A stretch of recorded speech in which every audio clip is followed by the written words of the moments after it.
So hey guys, welcome to smart medico. तो आज हम लोग स्टार्ट करने वाले हैं अपना मेडिसिनल केमिस्ट्री, जो हमारा फोर्थ सेमेस्टर का पार्ट है। बहुत ही डिटेल लेक्चर करेंगे। आज हम लोग इंट्रोडक्शन के बारे में बात करेंगे। बहुत ही अच्छे से आप लास्ट तक बने रहें जरूर से। तो हम लोग जानते हैं मेडिसिनल केमिस्ट्री होता क्या है। पहले हमारा क्वेश्चन आता है, व्हाट इज मेडिसिनल केमिस्ट्री। तो मेडिसिनल केमिस्ट्री, जहाँ पे हमारा केमिस्ट्री वर्ड आ गया तो मीन्स ये कहीं ना कहीं साइंस से रिलेटेड है। तो हम लोग कह सकते हैं मेडिसिनल केमिस्ट्री एक द पार्ट ऑफ साइंस, या जनरली हम ये भी कह सकते हैं मेडिसिनल केमिस्ट्री क्या है, एक साइंस है जिसमें हम लोग एक नया और केमिकल्स का डिस्कवरी करते हैं। ठीक है, जो भी केमिकल डिस्कवर हो रहा है हर एक चीज में, जैसे आप अगर पैरासीटामोल दवा खाते हो तो उसमें एक केमिकल कंस्टिट्यूएंट आता है जो कि आपको फीवर को कम करने में हेल्प करता है। तो ऐसे ही हम लोग ड्रग का क्या करते हैं ना, डिजाइन करते हैं, डिस्कवरी करते हैं। ठीक है, और उस केमिकल का किसी के हर एक चीज में कोई ना कोई एक्टिव फार्मास्यूटिकल इंग्रेडिएंट, आप जानते होंगे एपीआईज, जो कि मेन केमिकल होता है जो कि हमारे डिजीज को ठीक करने में हेल्प करता है। ठीक है, तो हम लोग क्या कर सकते हैं इसको, डिस्कवरी और design of new and therapeutic chemicals. ठीक है, नए केमिकल या थेरापेटिक केमिकल का डिस्कवरी किए और उस केमिकल का हम लोग यूज किए किसमें, एक ड्रग बनाने में, ड्रग और डिस्कवरी करने में उस केमिकल का यूज किए। तो हम लोग इसको क्या कहेंगे, मेडिसिनल केमिस्ट्री कहेंगे। तो हम लोग जनरली एक बार में देख सकते हैं, मेडिसिनल केमिस्ट्री एक साइंस है which deals with discovery and design of new, ठीक है, discovery and design of new and therapeutic chemical. Therapeutic क्यों कहा गया, क्योंकि वह केमिकल जो है थेराप्यूटिक इफेक्ट देता है, मीन्स किसी भी डिजीज को क्योर करने में वो केमिकल यूजफुल होता है, इसीलिए उसको थेराप्यूटिक केमिकल कहा गया।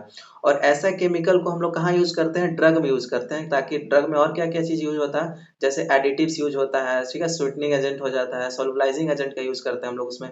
ठीक है, तो उसमें क्या होता है, एक एपीआई भी होता है, मीन्स वो केमिकल होता है जो कि मेन कंस्टिट्यूएंट है आपके डिजीज को ठीक करने के लिए। तो उसके बारे में हम लोग मेडिसिनल केमिस्ट्री में पढ़ेंगे। तो जनरली मेडिसिनल केमिस्ट्री को और क्या कह सकते हैं, मेडिसिनल केमिस्ट्री को ऑर्गेनिक केमिस्ट्री प्लस फार्माकोलॉजी कह सकते हैं। कैसे, ऑर्गेनिक केमिस्ट्री जैसे हमने बात किया अभी केमिकल, तो केमिकल कहाँ से आएगा, केमिकल का स्ट्रक्चर, उसका यूपीएससी नेम, तो ये ऑर्गेनिक केमिस्ट्री में पढ़ना है। और उस केमिकल का हमारा बॉडी पे क्या इफेक्ट पड़ता है, तो उसको हम लोग किसके अंदर पढ़ेंगे, फार्माकोलॉजी के अंदर। तो discovery and design of new drug यहाँ आ जाएगा ऑर्गेनिक केमिस्ट्री में। And use of this drug in the use of this chemical in the formation of new drug या mode of action in the body. ठीक है, body पे वो हमारा केमिकल कैसे काम कर रहा है, इसके बारे में हम लोग फार्माकोलॉजी में करेंगे। तो ऑर्गेनिक केमिस्ट्री फार्माकोलॉजी मिलाकर मेडिसिनल केमिस्ट्री हमारा बन जाएगा। ठीक है, जैसे कि अगर हम बात करें, एग्जाम्पल है, इसे रटने की जरूरत नहीं है, मैं आपको एक ओवरव्यू से समझाने वाला है एग्जाम्पल के थ्रू। तो अगर हम लोग को मेन मेन जो चीज होता है ना, पहले क्लासिफिकेशन, उसका ड्रग का आईयूपीएसी नोमेनक्लेचर, फिर mode of action, structure, activity, relationship क्या होता है, मैंने एक एग्जांपल के थ्रू आपने समझाना है। क्लासिफिकेशन ऑफ ड्रग, जैसे कि हम अगर बारबिचुरेट्स की बात करें, ठीक है ना, एक हम ड्रग ले लेते हैं, जो बस समझाने के लिए मैं आपके एग्जांपल की बात कर रहा हूँ आपको। तो पहले हम लोग इसका क्या देखेंगे, क्लासिफिकेशन देखेंगे। इस तरह से आपको पढ़ना है, क्योंकि ऐसे ही आपके एग्जाम में भी क्वेश्चन आते हैं और जीपैट में भी जनरली इसी टाइप से क्वेश्चन पूछे जाते हैं। पहले क्लासिफिकेशन की अगर बात करते हैं, तो एक हमारा बारबिचुरेट्स ले लिया केमिकल। तो देखिए क्लासिफिकेशन तीन टाइप में हम करेंगे, पहले ultra short acting and long acting. Ultra short acting कहने का मतलब है कि अब जो हम बारबिचुरेट्स ले रहे हैं वो बहुत कम समय तक काम करेगा। ठीक है, बहुत कम समय तक काम करने का मतलब ये हुआ, जैसे कि हम एक केमिकल लिए, ठीक है, ये हमारा कोई ड्रग है, इस ड्रग को हम लिए, तो ये हमारा बॉडी में क्या हो गया, लिपिड सोलुबल अगर ड्रग रहेगा तो क्या होगा, हमारा बॉडी में बहुत आसानी से यूज हो जाएगा, बहुत आसानी से एब्जॉर्ब हो जाएगा, बहुत आसानी से एब्जॉर्ब हो जाएगा। तो बहुत जल्दी उसका मोड ऑफ एक्शन बहुत फास्ट होगा। ठीक है, वो जैसे कि हम, अगर मेरे को फीवर लगा और अगर मैं लिपिड सोलुबल ड्रग ले लिए, तो मेरा फीवर जो है ना तुरंत से 2 मिनट के अंदर ही ठीक हो जाएगा। तो उसको हम लोग अल्ट्रा शॉर्ट एक्टिंग कहेंगे, क्योंकि बहुत कम समय में काम कर गया। ठीक है, और देखिए अल्ट्रा शॉर्ट एक्टिंग कब होगा, जब लिपिड सोलुबल होगा, आसानी से सोलुबलाइज होगा, हर जगह चला जाएगा, बॉडी में सेल टिश्यू में पेनिट्रेट कर जाएगा, घुस जाएगा। इसका मतलब ये होगा कि अब मोड ऑफ एक्शन उसका क्या होगा, बहुत फास्ट होगा। लेकिन वैसा ड्रग जो सोलुबलाइज ना हो, ठीक है, हमारा लिपिड में सोलुबल ना हो, तो उसका ड्रग का क्या होगा ना, हमारा जो है इजिली एब्जॉर्ब नहीं होगा। इजिली एब्जॉर्ब ना होने के कारण उसका क्या होगा, मोड ऑफ एक्शन स्लो होगा, धीरे धीरे एब्जॉर्ब होगा। तो उसका क्या, लेकिन उसका जो इफेक्ट है ना लंबे समय तक होगा, क्योंकि वो ड्रग तो हमारा प्रेजेंट है, और वो ड्रग जो है धीरे धीरे अपना केमिकल रिलीज कर रहा है और अपना थेरापेटिक इफेक्ट दे रहा है। मीन्स हमारा बॉडी का जो डिजीज है उसमें बहुत धीरे धीरे काम करता है। जैसे कोई दवा हम अभी खाएं और मेरा एकदम से नहीं हो गया ना, कि जैसे कि तुरंत से खत्म हो गया, हमारा डिजीज क्योर हो गया, और उसको टाइम लगता है, 2 दिन 3 दिन टाइम लगेगा, लेकिन अच्छे से क्योर कर जाएगा। तो ये इसका मतलब ये हुआ कि वो पूरी तरह से लिपिड सोलुबल नहीं था वो ड्रग। ठीक है। तो बस यही क्लासिफिकेशन ऑफ बारबिचुरेट्स में अगर बात करें तो अल्ट्रा शॉर्ट एक्टिंग बहुत कम समय के लिए, जैसे एग्जांपल है बारबिचुरेट्स का ही, तो हेक्सोबारबिटल, मेथोहेक्सिटल, ये आपको याद नहीं करना, बस मैं आपको एग्जांपल के थ्रू समझा रहा हूँ कि ऐसे आपको पढ़ना होगा। अल्ट्रा शॉर्ट हेक्सोबारबिटल, मेथोहेक्सिटल, थायोपेंटल, ठीक है। फिर हमारा आता है शॉर्ट एक्टिंग। शॉर्ट एक्टिंग करने का मतलब है कि थोड़ा कम समय तक, अल्ट्रा से थोड़ा ज्यादा समय तक काम करे, शॉर्ट एक्टिंग है, मीन्स थोड़ा सा ही कम है। जैसे एग्जांपल हो गया इसका सेकोबार्बिटल, पेंटोबार्बिटल, ये सब बारबिटल का एग्जांपल है। और एक आता है लॉन्ग एक्टिंग। लॉन्ग एक्टिंग देखिए यही पे मैं बात कर रहा था। लॉन्ग एक्टिंग मतलब इसका एक्शन जो है बहुत लंबे समय तक दे रहा है। और ये लंबे समय तक एक्शन क्यों दे रहा है? क्योंकि इसका जो एब्जॉर्प्शन है, ठीक है, ये ड्रग का जो एब्जॉर्प्शन है बहुत फास्ट नहीं हो रहा है। ये प्योरली लिपिड सॉल्युबल नहीं होगा, मीन्स बहुत जगह पेनिट्रेट नहीं कर पा रहा, सेल टिश्यू में जल्दी इसका एब्जॉर्प्शन नहीं हो रहा है। इसीलिए जाकर क्या हो गया, बाइंड कर गया प्रोटीन से या प्लाज्मा से बाइंड कर गया है, और धीरे धीरे अपना क्या कर रहा है, केमिकल रिलीज कर रहा है, जिसके कारण हमारा डिजीज भी क्या होगा ना, धीरे धीरे से ठीक होगा। तो लॉन्ग एक्टिंग का एग्जांपल अगर बारबिटल्स का ही बात करें तो मेफोबारबिटल होगा, फेनोबारबिटल होगा, ये सब लॉन्ग एक्टिंग का इसका एग्जांपल हो जाएगा। अब देखिए, पहला तो हमने देखिए क्लासिफिकेशन। क्लासिफिकेशन किसी ड्रग का क्लासिफिकेशन के पहले बात करेंगे तो क्लासिफिकेशन में बारबिटल्स का एग्जांपल लेकर देखा। अब देखिए उसका क्या करना है, मैकेनिज्म ऑफ एक्शन, मीन्स हमारा जो ड्रग है या जो केमिकल है वो कैसे काम करेगा, इसके बारे में भी हम लोग इसी में पढ़ते हैं। तो अगर हम बारबिचुरेट्स का ही हम लोगों ने एग्जाम्पल लिया है, तो बारबिचुरेट्स पहले क्या करेंगे, बारबिचुरेट्स पहले हम लोग खाएंगे, ठीक है। फिर खाएंगे तो जाएगा कहाँ, ड्रग तो कहीं ना कहीं तो जाएगा, किसी न किसी साइड रिसेप्टर से बाइंड करेगा, तभी तो ड्रग रिसेप्टर कॉम्प्लेक्स बनता है। आपने पढ़ा होगा पीछे ड्रग रिसेप्टर कॉम्प्लेक्स, नहीं पढ़ा तो मैंने आपको बताना है अभी। बारबिचुरेट्स मैंने लिया, ठीक है। देखिए ये कोई ड्रग है, मैंने बारबिचुरेट्स का एक केमिकल लिया, ठीक है। खाने के बाद क्या हुआ ना, हमारा एक गावा रिसेप्टर होता है, गावा रिसेप्टर, ठीक है। ये समझे कि गावा रिसेप्टर है। गावा रिसेप्टर कहाँ पे बाइंड है, आपने क्लोराइड चैनल का नाम सुना होगा, ये हमारा क्लोराइड चैनल है। क्या किया ना, इस पे अल्फा साइट होता है और एक तो बीटा साइट होता है। अल्फा साइट होता है और एक तो क्या होता है, बीटा साइट होता है। तो ये ड्रग क्या करेगा, या तो अल्फा साइट से बाइंड करेगा, या तो हमारा या तो बीटा साइट से बाइंड करेगा या अल्फा साइट से बाइंड करेगा। तो किससे बाइंड करेगा, या तो अल्फा साइट या beta site of GABA receptor. एक क्लोराइड चैनल है, क्लोराइड चैनल ये है हमारा, इसके ऊपर क्या लगा हुआ, क्लोराइड चैनल के ऊपर गाबा रिसेप्टर है, गाबा रिसेप्टर के ऊपर साइट है, अल्फा साइट है और बीटा साइट है। तो हमारा जो ड्रग रहता है ना, हमेशा साइट से, मीन्स रिसेप्टर के ऊपर एक साइट रहेगा, सैटेलाइट टाइप का रहेगा जो कैच करेगा उसको, उसी से क्या करता है ना, बाइंड करता है। बाइंड किया तो क्या करेगा ना, बाइंड करने के बाद क्लोराइड चैनल का क्या करेगा, ड्यूरेशन ऑफ एक्शन बढ़ा देगा, मीन्स क्लोराइड चैनल जो बंद होना चाहिए था उसको खोल के रखेगा। बारबिचुरेट्स खाएं, क्या किया, बारबिचुरेट्स खाने के बाद हम लोगों को बाइंड किया अल्फा या बीटा साइट ऑफ गावा रिसेप्टर क्लोराइड चैनल कॉम्प्लेक्स। देखिए यहाँ पे ध्यान समझिए, गावा रिसेप्टर क्लोराइड चैनल कॉम्प्लेक्स क्यों कहा गया, क्योंकि हमारा क्लोराइड चैनल है, ये हमारा क्लोराइड चैनल है, ठीक है। इसके ऊपर क्या है, गावा रिसेप्टर है, गावा रिसेप्टर के ऊपर साइट है अल्फा और बीटा साइट, तो कॉम्प्लेक्स बनाया कि नहीं, गावा रिसेप्टर क्लोराइड चैनल कॉम्प्लेक्स। या हम इसको पूरा अगर बोले तो अल्फा और बीटा साइट ऑफ गावा receptor of chloride channel complex, हम लोग ऐसे बोल सकते हैं, क्योंकि ये कॉम्प्लेक्स ऑफ फॉर्मेशन कर गया। तो क्या करेगा ना, इंक्रीज करेगा ड्यूरेशन ऑफ एक्शन, मीन्स ये जो क्लोराइड चैनल जो है ना, ये ओपन कर देगा पूरी तरह से, क्या करेगा, क्लोराइड चैनल ओपन कर देगा। ओपन करने के कारण क्या हो जाएगा कि क्लोराइड चैनल जो क्लोराइड आयंस है, मीन्स निगेटिविटी क्या हो जाएगा, पूरी तरह से फैल जाएगा, क्लोराइड आयन फैल जाएगा। फिर क्लोराइड का कंडक्टेंस बढ़ जाएगा, क्लोराइड ज्यादा अंदर आने लगेगा या फिर ज्यादा बाहर जाने लगेगा, जिसके कारण मेम्ब्रेन क्या हो जाएगा, मेम्ब्रेन हमारा हाइपर पोलराइज हो जाएगा। हाइपर पोलराइजेशन कहने का मतलब है कि जो हमारा मेम्ब्रेन है, जो हमारा एक्शन है, जैसे कि एक रिसेप्टर हुआ, रिसीव किया, तो जो नया स्टिमुलाई आएगा तब तो हमारा बॉडी रिसीव करेगा, लेकिन इसके कारण क्लोराइड चैनल अगर ओपन हो जाता है ना, तो नया जो स्टिमुलाई है उसको आने ही नहीं देता है। पहले एक एक्शन, एक काम करने के लिए भेजा सिग्नल कि हाँ जाओ उसको मारो, तो हमारा ब्रेन जाएगा दूसरे को मारेगा, लेकिन उसके तुरंत बाद दूसरा जो है हमारा नहीं आ सकता स्टिमुलस, मतलब ब्रेन ये नहीं कर सकता कि उसको बचाओ, पहले उसको आराम से मारेगा। तो इसीलिए हाइपर मीन्स मेम्ब्रेन हमारा हाइपर पोलराइज हो गया, मीन्स एक काम को एक बार में ही करेगा, दूसरा एक्शन आने ही नहीं देगा। तो क्या होगा, फिर हम रिलैक्स फील करेंगे, सिडेशन होगा और हम मेरे को बहुत अच्छी नींद आएगी। तो इस बारबिचुरेट्स क्या करता है, यही करता है, सिडेटिव और हिप्नोटिक्स एजेंट में इसका यूज करते हैं, मीन्स हमारा सोने में और हमको कैल्मनेस में हेल्प करता है। कैल्मनेस करने का मतलब रेस्ट करने में बहुत ही फील कराता है कि नहीं हम लोग हल्के हैं, मीन्स थके हुए नहीं है, तो आसानी से आपको क्या करेगा ना, नींद आ जाएगा। बस यही इसका मैकेनिज्म ऑफ एक्शन है। अब इसके बाद हम लोग देखिए, पहले तो हम लोग क्लासिफिकेशन का बात किए, फिर उसका मैकेनिज्म ऑफ एक्शन का बात किए। अब बात आता है कि स्ट्रक्चर और आईयूपीएसी नेम, ये इंपॉर्टेंट है, ठीक है ना। ये तीनों मीन्स ऐसे आपको पढ़ना होगा। तो इसके बाद हम लोग क्या कहेंगे, स्ट्रक्चर एंड आईयूपीएसी नोमेनक्लेचर की बात करेंगे। तो आप देखिए ये हमारा बारबिचुरेट्स का ही है, ठीक। बारबिचुरेट्स का ही एक है सब टाइप। मेफोबारबिटोन का ये एग्जांपल है, जो 5 इथाइल 1 मिथाइल 5 फेनाइल बारबिचुरिक एसिड, ठीक है। देखिए 5 पे इथाइल है, 1 2 3 4 5, ये हमारा 5 नंबर है। इस पे क्या आ गया, ये ग्रुप जो है हमारा इथाइल है, इथाइल है। 1 पे मिथाइल है, मीन्स एन पे जो 1 दिया है ना, इसी पे क्या कर रहा है, मिथाइल लगा हुआ है, 1 मिथाइल। फिर 5 पे हमारा क्या लगा हुआ है, फेनाइल लगा हुआ है। और ये जो है, अगर ये सब सारा सब्स्टिट्यूएंट को हम हटा दें, ठीक है ना, ये सारा सब्स्टिट्यूएंट को हम हटा दें, तो ये हमारा क्या बन जाएगा, बारबिचुरिक एसिड। बारबिचुरिक एसिड, ये हमारा बारबिचुरिक एसिड है। और इस पे अगर हम अब सब्स्टिट्यूएंट को लगाएंगे तो अलग अलग टाइप का बारबिचुरेट्स बनेगा हमको, मेफोबारबिटल, हेक्सोबारबिटल, फेनोबारबिटोल, आपको अलग अलग टाइप का बारबिचुरिक एसिड, आपको बारबिचुरेट्स मिलेंगे, ठीक है। बस यही होता है, सब्स्टिट्यूएंट का महत्व यही होता है हमारे में। देखिए तो ये हमारा स्ट्रक्चर एंड आईयूपीएसी नेम पहले 5 इथाइल 1 मिथाइल 5 फेनाइल बारबिचुरिक एसिड, ये हमारा इसका आईयूपीएसी नोमेनक्लेचर हो गया। फिर इसके बाद हम लोग पढ़ते हैं स्ट्रक्चर एंड एक्टिविटी रिलेशनशिप, ठीक है। पहले हम लोग क्लासिफिकेशन देखते हैं, फिर उसका मोड ऑफ एक्शन देखते हैं, फिर आईयूपीएसी नोमेनक्लेचर, फिर स्ट्रक्चर एक्टिविटी रिलेशनशिप की बात करते हैं। देखिए स्ट्रक्चर एक्टिविटी रिलेशनशिप में क्या करना होता है ना, कि जो हमारा स्ट्रक्चर है उस पे हम कौन सा ग्रुप लगाएंगे, जैसे R5 कौन सा मिथाइल ग्रुप लगाएंगे, अमाइड लगाएंगे, अल्कोहल लगाएंगे, फेनोल लगाएंगे, कौन सा पोजीशन पे कौन सा ग्रुप लगाएंगे, तो हमारा कैसा एक्शन मिलेगा, ठीक है।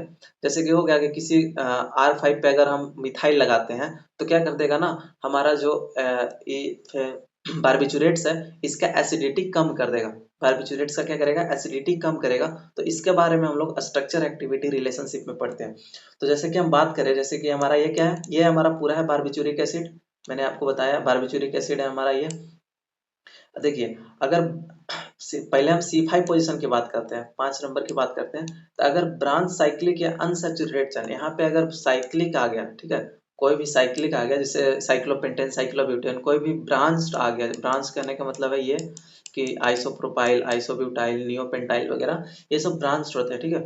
या अनसैचुरेटेड चेन, अनसैचुरेटेड आप जानते होंगे, C डबल बॉन्ड C की बात कर रहे हैं, C double bond C double bond C ऐसे, अगर डबल बॉन्ड उसमें प्रेजेंट है या ट्रिपल बॉन्ड प्रेजेंट है तो उसको अनसैचुरेटेड कहते हैं।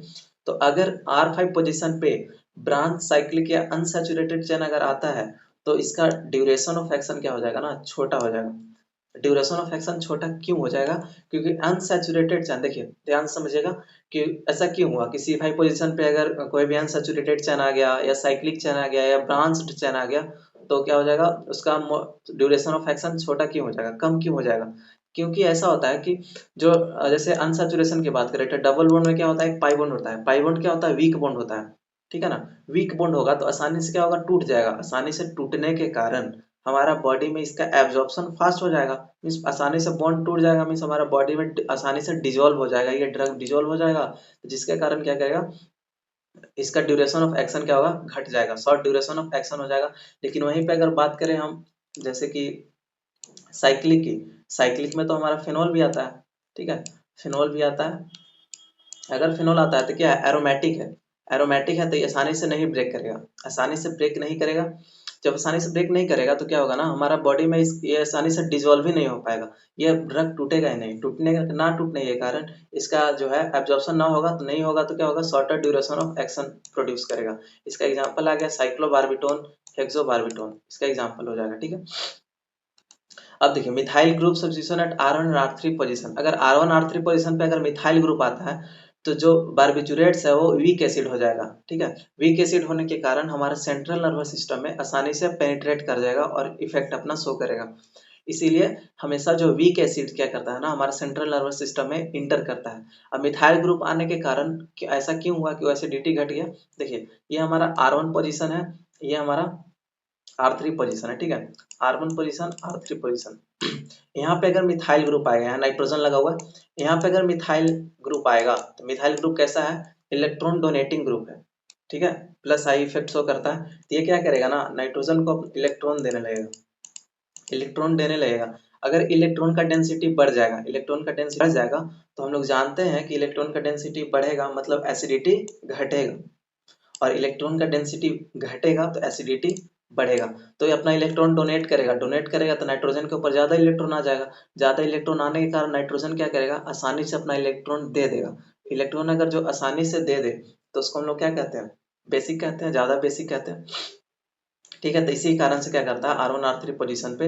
R1 R3 क्यों किया गया, क्योंकि जानते हैं हम ऑर्थो या पारा डायरेक्टिंग आपने पढ़ा होगा प्रीवियस लेक्चर में। ऑर्थो पोजीशन और पारा पोजीशन पे क्या करता है, इलेक्ट्रॉन ज्यादा देगा तो क्या करेगा, इसको एसिडिटी घटाएगा, ज्यादा घटाएगा। अब देखिए substitution of halogen atom potency को क्या करता है, बढ़ा देता है। अगर हेलोजन एटम को अगर ऐड करेंगे, यहाँ पे देखिए एक्स है मतलब यहाँ पे हेलोजन एटम है, तो हेलोजन एटम क्या करता है, पोटेंशियल को बढ़ा देता है। क्योंकि हाइड्रोजन एटम जो है क्या करेगा, उसके पास इलेक्ट्रॉन डेंसिटी ज्यादा होता है, तो क्या करेगा, उसका भी एसिडिटी घटा देगा। Substitution with sulphur makes barbiturates more lipid. ठीक है, अगर यहाँ पे सल्फर को ऐड करते हैं तो ज्यादा लिपिड सोलुबल हो जाएगा, और लिपिड सोलुबल होने के कारण क्या होगा, उसका ड्यूरेशन ऑफ एक्शन बहुत फास्ट हो जाएगा। जैसे एग्जांपल की बात करें तो थायोपेंटेन इसका एग्जांपल हो जाएगा। ठीक है, तो ये था हमारा। फिर हम देखते हैं इसके बाद हम लोग क्या पढ़ेंगे, synthesis and metabolism of drug. ये बस मैंने आपको एग्जांपल दिया है कि आपको ऐसे पढ़ना है, ये बस इंट्रोडक्शन लेक्चर है, बहुत ही बेसिक लेक्चर है। ठीक है, तो जैसे अगर हम बार्बिट्यूरेट्स का ही बात करें तो कैसे सिंथेसिस हुआ, देखिए N methyl urea, methyl N N पे यहाँ मिथाइल लगा हुआ है इसलिए एन मिथाइल, और ये यूरिया होता है CONH2। ठीक है, आप सभी जानते हैं CnNH2 का होल ट्वाइस, ये यूरिया का फार्मूला होता है। यूरिया एन पे मिथाइल लगा हुआ है इसलिए इसका नाम एन मिथाइल यूरिया से कहते हैं। फिर उसके बाद ये स्ट्रक्चर इसमें हम ऐड करेंगे तो हमारा क्या बनेगा, मेफोबार्बिटल बनेगा। मेफोबार्बिटल बनेगा, फिर इसमें हम क्या करेंगे, NDL काइलेशन।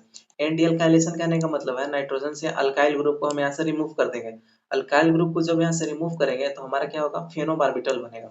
ठीक है, फेनोबार्बिटल करेगा तो ये क्या होगा, मेटाबोलाइज होकर हमारा मीन्स मेटाबोलाइज होकर हमारा फेनोबार्बिटल बना। मेफोबार्बिटल से मेटाबोलाइज होगा तो फेनोबार्बिटल बनेगा। मेफोबार्बिटल के यहाँ सिंथेसिस हुआ, सिंथेसिस किससे हुआ, एन मिथाइल यूरिया, और ये प्रोडक्ट हमसे इसको ऐड किए तो सिंथेसिस हो गया, फिर मेटाबोलाइज हो गया। मीन्स ऐसे आपको पढ़ना है, ये मैं एग्जांपल दे रहा हूं, इसको आपको रटना बिल्कुल नहीं, मैं पहले भी बता चुका हूँ। अब देखिए आता है हमारा बहुत ही basic organic compound. Organic compound आप सभी पढ़े होंगे, तो इसमें हमारा जनरली क्या लिंक करता है ना, हम लोगों को पढ़ी कि मेडिसिनल केमिस्ट्री क्या है, it is organic chemistry plus pharmacology. तो ऑर्गेनिक केमिस्ट्री में आता है आपका ओपन चैन, एसाइक्लिक कंपाउंड, एलिफेटिक कंपाउंड। ठीक है, ऑर्गेनिक केमिस्ट्री में दो होता है, या तो चैन ओपन रहेगा या तो चैन क्लोज रहेगा। ठीक है, अब देखिए अगर चैन ओपन है तो दो चीज रहेगा इसमें, सैचुरेटेड अनसैचुरेटेड। तो अगर चैन ओपन है तो कितना बॉन्ड प्रेजेंट है, सिंगल बॉन्ड प्रेजेंट है या डबल बॉन्ड प्रेजेंट है। अगर सिंगल बॉन्ड है तो सैचुरेटेड, अगर डबल बॉन्ड है तो अनसैचुरेटेड। सिंगल बॉन्ड है तो सैचुरेटेड में क्या आ जाएगा, एग्जांपल आप जहाँ भी जानते हो, मीथेन, इथेन, इसे बताने की जरूरत होगी नहीं। अनसैचुरेशन है तो इथाइलिन, एसिटाइलिन, देखिए ये हमारा क्या होगा, इथाइलिन हो गया। ठीक है, एसिटाइलिन। फिर आता है हमारा क्लोज में। क्लोज में दो टाइप का होता है, होमोसाइक्लिक और हेट्रोसाइक्लिक। होमोसाइक्लिक मतलब सिंगल साइकिल से एक ही एटम से मिलके पूरा रिंग बना हुआ है तो उसको हम लोग होमोसाइक्लिक कहेंगे। जैसे एरोमेटिक कंपाउंड बेंजीन हो गया। बेंजीन क्या हुआ, बस कार्बन कार्बन कार्बन से मिलके हमारा पूरा बना हुआ है, तो इसीलिए इसको हम लोग होमोसाइक्लिक कहेंगे। हेट्रोसाइक्लिक बोले तो हेट्रोसाइक्लिक फुरान हो गया, थायोफीन हो गया। फुरान मतलब एक ऑक्सीजन एटम आ जाता है इसमें, मतलब एक एटम उसका डिफरेंट, या तो नाइट्रोजन आ जाएगा या सल्फर आ जाएगा या ऑक्सीजन आ जाएगा, तो उसको हम लोग हेट्रोसाइक्लिक कहेंगे। फिर होमोसाइक्लिक में भी दो टाइप का होता है, एरोमेटिक और एलिसाइक्लिक। एरोमेटिक कहने का मतलब है बेंजीन, टॉल्यूइन, ये हमारा एरोमेटिक होता है। एरोमेटिक एक होता है ना, हकल्स रूल को जो फॉलो करे, 4n+2 पाई इलेक्ट्रॉन। एरोमेटिक का ये कैसा होता है, क्या फीचर होता है कि वो साइक्लिक होना चाहिए, प्लेनर होना चाहिए, मीन्स उसका sp2 हाइब्रिडाइजेशन होना चाहिए, और कंजुगेशन होना चाहिए। ठीक है, पाई सिग्मा पाई या पाई सिग्मा पॉजिटिव, उसमें रेजोनेंस कहीं ना कहीं शो करना चाहिए, और हकल्स रूल को फॉलो करना चाहिए। 4n+2 पाई इलेक्ट्रॉन को अगर फॉलो करता है तो एरोमेटिक होगा। और एलिसाइक्लिक कंपाउंड हो गया जैसे साइक्लोब्यूटेन, साइक्लोहेक्सेन, ये एलिसाइक्लिक है, मीन्स बस साइक्लिक है, ये एरोमेटिक नहीं है। ठीक है, अब देखिए ओपन चैन कंपाउंड की बात करें हम लोग तो मीथेन, इथेन, प्रोपेन आप सभी जानते हैं ओपन चैन है, इसमें कोई साइकिल नहीं है। सैचुरेटेड कंपाउंड का बात करें तो सैचुरेशन हो, मीन्स कहीं ना कहीं इसमें सिंगल बॉन्ड प्रेजेंट है, only one carbon carbon single bond, केवल single carbon carbon single bond रहेगा, तो उसको हम लोग सैचुरेटेड कहेंगे। जैसे मीथेन हो गया, देखिए सिंगल सिंगल कार्बन, और ये हमारा मीथेन है, यहाँ हाइड्रोजन हाइड्रोजन, हाइड्रोजन, हाइड्रोजन, ठीक है। ये हमारा मीथेन हो गया। अनसैचुरेटेड कहने का मतलब है कहीं ना कहीं डबल बॉन्ड और ट्रिपल बॉन्ड प्रेजेंट है। देखिए ये हमारा इथाइलिन हो गया, ठीक है, ये हमारा इथाइलिन हो गया और ये हो गया एसिटाइलिन। यस, इथाइलिन और एसिटाइलिन कैसा है, डबल बॉन्ड है, यहाँ पे ट्रिपल बॉन्ड है, तो ये अनसैचुरेटेड कंपाउंड के अंतर्गत आएगा। साइक्लिक कंपाउंड की बात करें तो एरोमेटिक, एरोमेटिक मैंने आपको बताया कम, बेंजीन हो गया एरोमेटिक। साइक्लिक है, ठीक है, प्लेनर है, मतलब प्लेनर करने का मतलब इसका sp2 हाइब्रिडाइजेशन होगा, ठीक है। sp2 क्यों होगा, क्योंकि यहाँ पे तीन ही सिग्मा बॉन्ड बन रहा है, एक इसका, एक ये सिग्मा है, एक ये सिग्मा और इधर से एक हाइड्रोजन आ जाएगा, तो उसका सिग्मा 3 सिग्मा बनेगा, ठीक है। तो ये एरोमेटिक कंपाउंड हमारा हो जाएगा। कंजुगेटेड है means pi sigma pi sigma pi sigma, conjugation है इसमें, और 4n+2 पाई इलेक्ट्रॉन के रूल को फॉलो कर रहा है। कितना पाई इलेक्ट्रॉन है, 2 4 6 पाई इलेक्ट्रॉन है, इसी कारण ये एरोमेटिक कहलाएगा। एलिसाइक्लिक कहने का मतलब होमोसाइक्लिक कंपाउंड है, जिसके कारण अंदर क्या आता है, रिंग स्ट्रक्चर होता है, लेकिन एलिफैटिक के जैसा बिहेव करेगा, मीन्स ओपन चैन रिंग के जैसा बिहेव करेगा। साइक्लोहेक्सेन देख लो, कहीं भी इसमें एरोमेटाइजेशन है ही नहीं। साइक्लोपेंटेन में कहीं एरोमेटिक का कोई बात होता नहीं है, बस single single bond, saturated bond, लेकिन बस इसमें एलिसाइक्लिक में हो जाता है एलिफैटिक है प्लस साइक्लिक, इसीलिए इसको हम एलिसाइक्लिक कहते हैं। Aliphatic plus cyclic is called alicyclic compound हो जाएगा। 3 मेंबर रिंग हेटेरोजेनस। देखिए अब मेडिसिनल केमिस्ट्री में आपको बहुत सारे स्ट्रक्चर का जरूरत पड़ेगा, तो आपको बार बार इसको क्या करना होगा ना, प्रैक्टिस करना होगा, सभी से आपको समझ में आने वाला है। एजरी, नाइट्रोजन कंटेनिंग कंपाउंड एजरीडीन हो गया हमारा। देखिए एजरीडीन, ये हमारा एक सिंगल बॉन्ड है तो एजरीडीन एन, फिर यहाँ से कार्बन से अटैच है एजरीडीन, फिर अगर यहाँ पे डबल एक और बॉन्ड लगा दिए तो क्या हो जाएगा, 2H एजरीन हो जाएगा, ठीक है ना, एजरीन हो जाएगा। फिर ऑक्सीजन की बात करें तो ऑक्सीरेन, एक और लगा दिए तो क्या हो जाएगा हमारा, यहाँ पे एक डबल बॉन्ड लगा दिए ऑक्सीरीन हो जाएगा। सेम उसी प्रकार सल्फर डेरिवेटिव्स है थायरेन, ठीक है, थायरेन है, और यहाँ पे क्या लगा दिए, डबल बॉन्ड लगा दिए तो थायरीन बन जाएगा। फिर तीन मेंबर रिंग की बात करें, टू हेटेरोएटम्स, तो जैसे कि बात करें हम, ये देखिए दो नाइट्रोजन है, सिंगल नाइट्रोजन रहता था तो एजरीडीन, ठीक है, और एक और डबल बॉन्ड आ जाता था तो क्या हो जाता है एजरीडीन। फिर यहाँ पे अगर दो नाइट्रोजन है तो दो नाइट्रोजन आ गया, मतलब डाई एजरीडीन, ठीक है ना, क्या हो जाएगा हमारा डाई एजरीडीन। अगर दो, यहाँ पे देखिए डाई एजरीन, अगर दो नाइट्रोजन रहे और सिंगल बॉन्ड रहे तो डाइएजरीन, अगर दो नाइट्रोजन रहे और बीच में एक और बॉन्ड आ जाए तो डाइएजरीन, ठीक है। अगर दो ऑक्सीजन रहे तो डाइऑक्सीरेन, अगर सिंगल नाइट्रोजन और सिंगल ऑक्सीजन रहे तो ऑक्साजिरिडीन, क्योंकि ऑक्सीजन भी है और नाइट्रोजन भी है तो ऑक्साजिरिडीन, ठीक है। तो आगे हम लोग बात करने वाले, आगे लेक्चर में बात करेंगे हम लोग हिस्ट्री ऑफ मेडिसिनल केमिस्ट्री के बारे में। तो आप जरूर से इसे देखें, अच्छे से समझें, क्योंकि आपको बहुत प्रैक्टिस की जरूरत पड़ेगी। और ऐसे ही जानकारी के लिए आप सब्सक्राइब करें हमारे स्मार्ट मेडिकल चैनल को। यहाँ पे हर तरह की न्यूज़ आपको मुहैया कराई जाती है फार्मेसी से related. Thank you so much.